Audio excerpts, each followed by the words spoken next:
Fala galera, mais um dia para o nosso devocional diário. Vamos continuar meditando em Atos capítulo 23. Eu sou André Maldonado e o AB7 é uma produção do JC na Veia.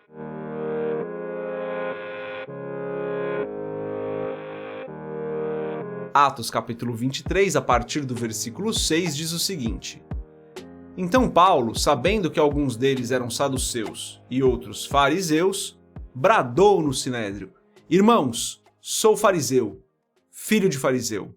Estou sendo julgado por causa da minha esperança na ressurreição dos mortos. Dizendo isso, surgiu uma violenta discussão entre os fariseus e os saduceus e a assembleia ficou dividida. Os saduceus dizem que não há ressurreição nem anjos nem espíritos. Mas os fariseus admitem todas essas coisas.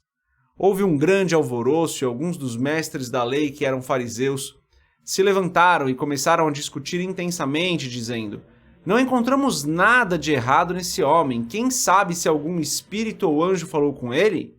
A discussão tornou-se tão violenta que o comandante teve medo que Paulo fosse despedaçado por eles. Então ordenou que as tropas descessem e o retirassem à força do meio deles, levando-o para a fortaleza. Até aqui, até o versículo 10. Vamos fechar os nossos olhos, curvar nossa cabeça e fazer uma oração. Pai, Tu és bom e santo, Tu és justo, maravilhoso e fiel. Não há outro como o Senhor. Só Tu és o nosso Deus, só Tu és o nosso Senhor.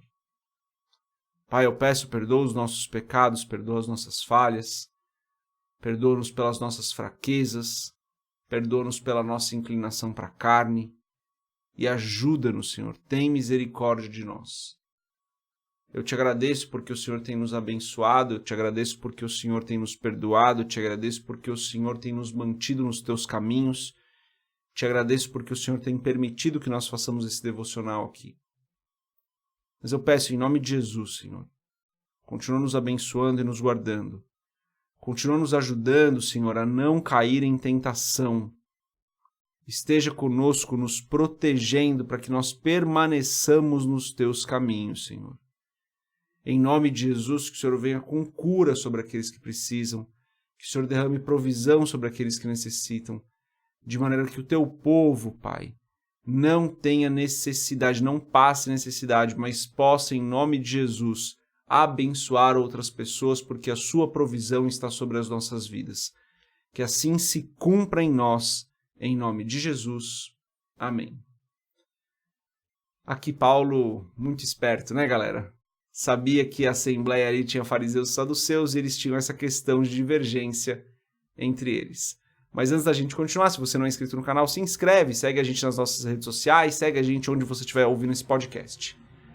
E Paulo então usa essa estratégia, né? Usa a estratégia aí de falar sobre um tema que dividia os fariseus e os saduceus, não estava mentindo, porque ele estava sendo julgado por conta de falar que Jesus havia ressuscitado. Esse era o julgamento ali, então ele não estava mentindo, e ele usa isso para que a assembleia ali ficasse dividida. Então a palavra relata aqui que as coisas ficaram tão complicadas que começou a ficar até violento ali o conflito de opiniões. Então o comandante precisa retirar Paulo dali e manda Paulo de volta para a fortaleza. Ensinamento aqui, um dos ensinamentos aqui, ele é claro, né, galera? Um deles, tem vários aqui, né? Mas um deles é claro. Quantas vezes a gente se perde em discussões que não fazem sentido? Essa discussão que Paulo havia suscitado não tinha sentido, não era a discussão principal.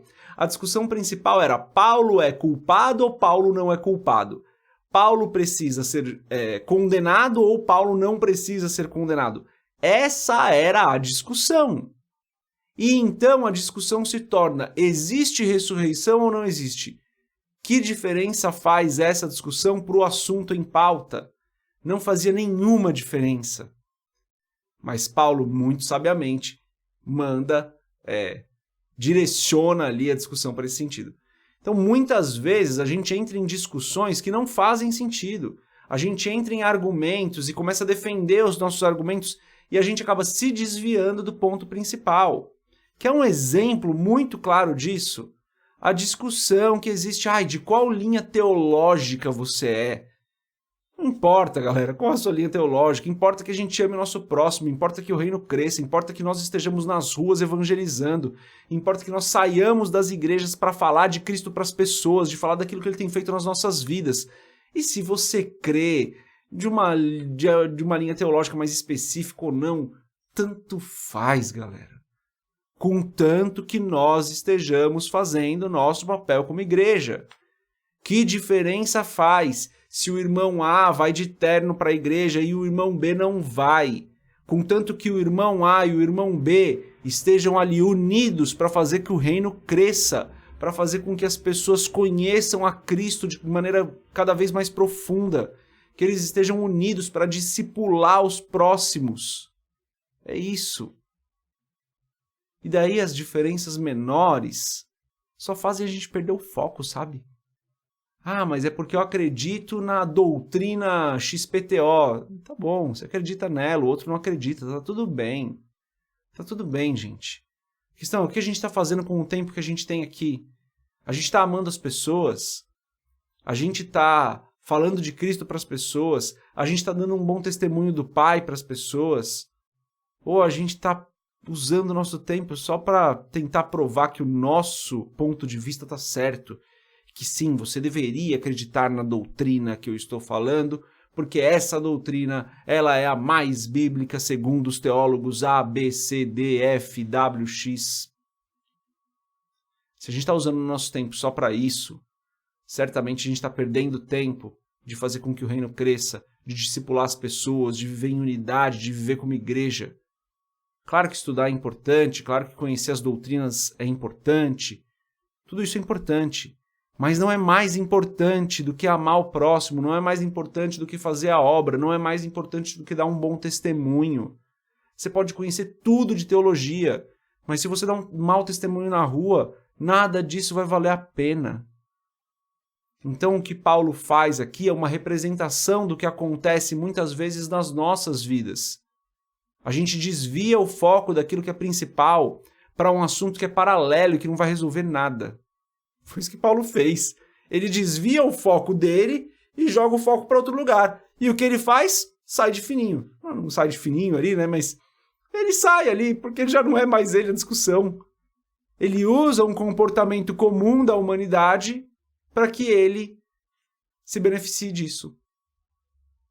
E a gente continua fazendo a mesma coisa até hoje, de se perder em argumentos, se perder em discussões que fogem do ponto principal. E qual é o ponto principal? É fazer a vontade de Deus. Qual é o ponto principal? É honrar ao Senhor, é amar a Deus acima de todas as coisas, é amar ao nosso próximo como a nós mesmos. É isso, galera. Esse é o principal. O resto é todo acessório, o resto é tudo menos importante. Porque importa que nós amemos ao Senhor acima de todas as coisas. Amemos ao nosso próximo como a nós mesmos. E daí, se na sua igreja o momento com a música ali é de pé ou sentado, batendo palma ou sem bater palma, não importa. É isso. Deus abençoe a sua vida, a gente se vê amanhã se Deus quiser. Paz.